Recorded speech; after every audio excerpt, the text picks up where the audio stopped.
Hello, friends, and welcome back to Malicious Compliance Stories. Our first story comes from someone working at a storage facility. And if you think that sounds like a chill job, think again. But before we begin, best way to support our channel is to leave comments, like, and subscribe with the turned-on bell so you don't miss the new video every single day. Here we go. I warned them, my boss warned them, the gate taught them. I used to work at a drive-up storage facility. We had pretty cheap prices and a few deals, so we got 3 types of people renting. Normal people, business people, homeless/jobless people who try to live out of the storage units and stay in the facility most of the day, rearranging their storage unit so they had an excuse to stay. Now, our story begins with the normal people, unfortunately. Most normal people are normal. As you would think, they're moving and need a place to store stuff. Most of the time, they aren't happy with moving, and that makes sense. I try to be patient and kind. One facility rule the owners had me enforce was that we need to kick everyone out of the facility at 8 sharp. No exceptions. The office closes before then, and my job was to drive back at 8 every night and check the whole facility. By the way, I'm not on the clock for time. I'm supposed to just do a security check. Enter a family with an older lady and her daughter renting a unit. They were easy to work with. I respect elders a lot, so I usually try to be extra friendly to older people. Move-in day. They had a big old truck full of stuff. It looked like a lot of stuff was going to be stacked in the unit. Of course, when I come back later that night, they're still there unloading stuff. They had a bunch of guys helping them. I drive up and remind them of the rules. They must be out by 8. But we're almost done. We can get more in, just need a few minutes. With previous experience, I knew how this was going to go. I repeated the rules and told them they also signed a contract that they'd obey these rules, but I said I'd check the rest of the facility first so they could wrap up. They said thank you. I finish and drive to the front, and of course they aren't there. I get out of my car and walk over to them, and they're still going strong unloading. So I decide to pressure a little and walk over and let them know once again the facility is closed. I stand next to them for 30 minutes. They finally decide they aren't going to finish tonight and pack up. 50 minutes after the facility closed, I let them out of the locked gate and went home at 9. Now, my boss caught wind of this. My boss was a real stickler for rules and stuff.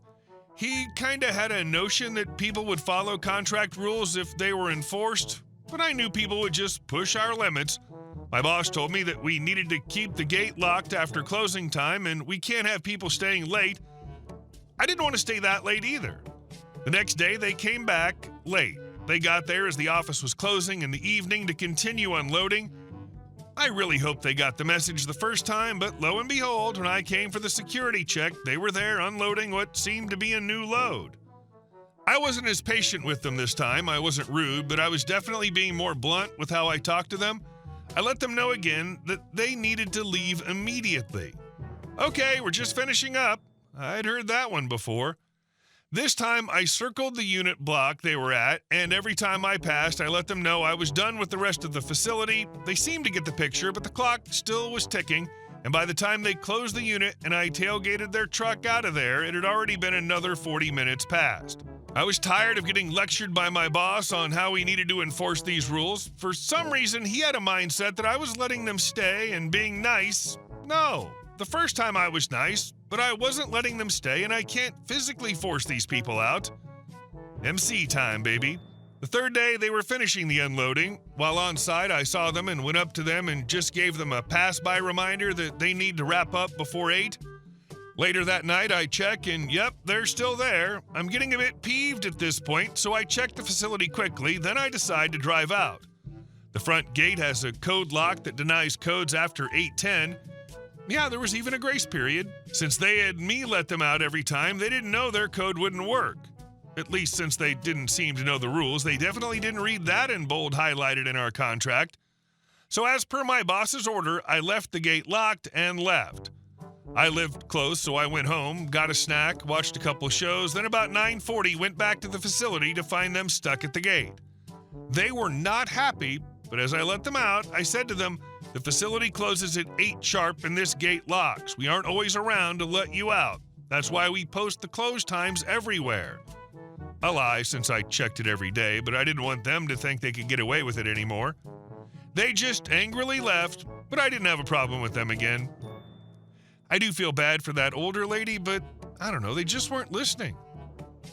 You tried kindness, clarity, and even hovering like a human countdown timer, and they still pulled the old just a few more minutes routine every night like they were competing on Storage Wars Extended Edition. And our second story. She bullied me as a lifer server until her hand met 200 degrees of karma. I used to be a server at a locally owned stir-fry restaurant. It was an okay place to work. Everything was really relaxed, like I saw the back and wouldn't eat there myself sort of relaxed. It was also really shady. We used to joke it was ran by the Chinese mafia for various reasons. I also worked with a few lifers. Now, if you've served, you know these women. And for those of you who haven't, a lifer is someone who's been a server their entire life. Usually they've even been serving at the same place for decades. Some are nice and great to work with, but most of the time they're really horrible, crabby, just unhappy people. They have their way of doing things and want everyone to do it exactly the same. If they don't like you, they'll make your life hell, and if you stick out, they'll usually try to manipulate the managers into firing you. Usually the managers know what's going on and just put you on different shifts, but anyway. I had one woman at this place that was always on my case about every little detail. I got along amazingly well with the rest of the staff, and they usually stood up for me when she tried her BS, but one day it was just me, her, and one other server who was new. My shift was ending, so I did my side work, including changing the water buckets that held the rags we used to wipe the tables, and then sat to roll silver. When I hear it, "OP, the water in the serving station's cold." I know it wasn't since I just changed it out, but I get up and change it again, not wanting to argue. "It's still cold, change it right." So I get up, go over to make sure the water from the tap is nice and hot, fill the bucket, and go back to my rolling. "OP, the water's still cold, change it right or I'll have manager write you up." Cue malicious compliance. The water that we brew coffee in gets well over 200 degrees, but she wants the water hot, so I go fill up the bucket directly out of the big industrial coffee brewer. I set it down and go back to my rolling, after giving warning to the new girl to give the water time to cool. About 2 minutes later, I hear a scream. Miss Lifer had plunged her whole hand into the water. Now, she didn't get super burned, but she got one hell of a scalding, and her hand was a lovely shade of pink. Even the manager, who knew what was going on, told her, "Well, you said it wasn't hot enough."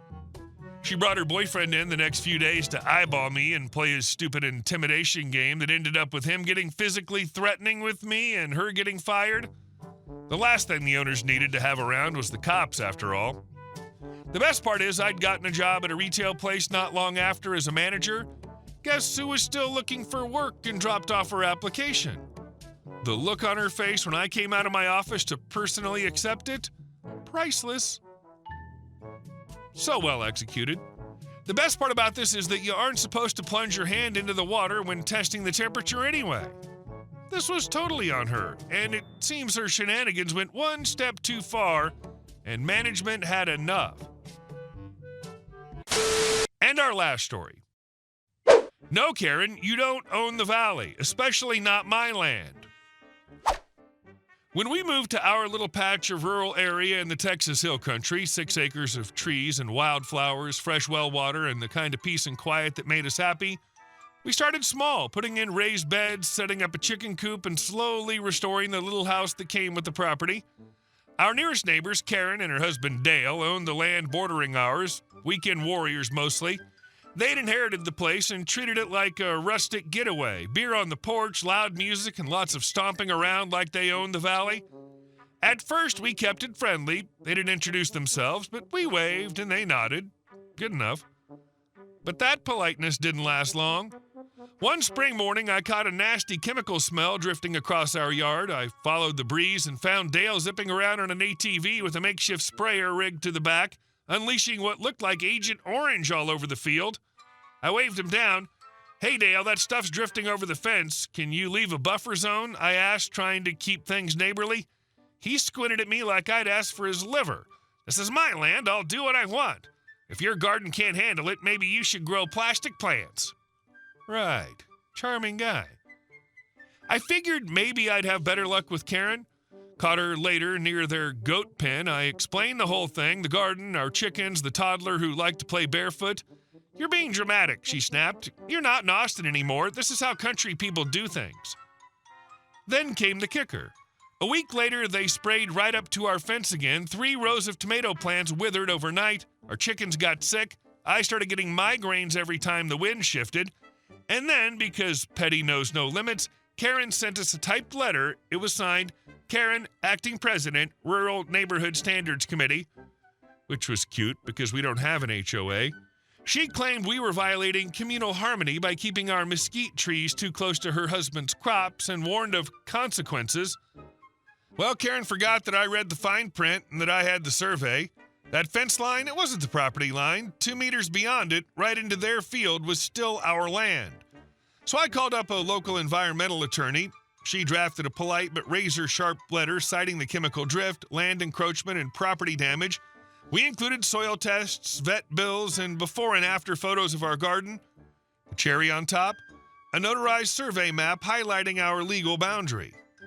Karen and Dale went quiet after that, but I didn't. I reclaimed that 2-meter strip with gusto. We cleared it, composted it, and planted native hedgerow, sunflowers, wild plum, and dense, thorny yucca. Then I built a proper cedar fence anchored deep and lit with solar caps. Dale's ATV doesn't even try to cross it now. And the final touch? Not a for sale sign, nope. Karen and Dale didn't sell, they lost interest. Their weekend visit stopped, the goat pen collapsed, the weeds grew high. Eventually, the property was posted for auction due to unpaid taxes. Because if there's one thing this land taught me, peace is precious, but it's even better when it's earned. This one's got the perfect blend of petty, legal savagery, and deeply satisfying rural vengeance. Karen really typed up a fake HOA letter like she was the sheriff of Mesquite County, all while drifting poison across property lines? That's some delusion with a strong hint of entitlement. Hey guys, thank you all for watching the video. I'll see you in the next one.